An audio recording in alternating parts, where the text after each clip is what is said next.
Brilliance Audio presents the unabridged recording of The Shelf Life of Happiness by David Machado. Translated by Hilary Locke. Performed by Luke Daniels.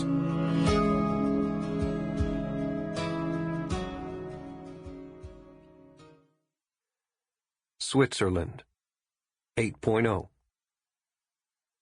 Look, Almodovar, first of all, you weren't here. Things got very hard very fast. Or maybe they'd always been hard. Maybe the world had always been a complicated place. I don't think it all started when you were arrested, though somehow it still seems that it did. And your absence made everything worse. Your decision to refuse visitors had its consequences.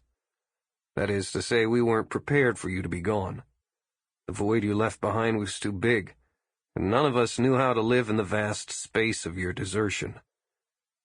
But you weren't here, so we had no choice but to try. I still can't say if we managed. I just know this. You won't be the one to judge our failures. At some point, the coherence of your silence became another one of our conditions. I imagine you there, on the inside, a place not your own, where your body had to learn to fit into small spaces, where you had to follow the laws written in the eyes of the men around you. Was it difficult? Did you ache inside those strong walls? Did you go cold with terror when you met the hardened gaze of the other prisoners? Here on the outside, everyone thinks so.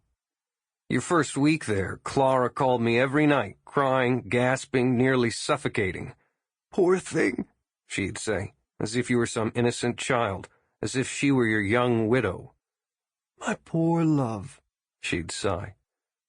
"What if they hurt him?" Your son, little Vasco, who's grown to be taller than me now, would come home from school, shut himself in his room and play violin, sheet music strewn all over the floor. The sharp vibrations from the strings humming through the walls. And Xavier, he spent every spare minute online, poring over the criminal codes in search of any loophole that might set you free. He kept saying, "That man's not going to last, Daniel.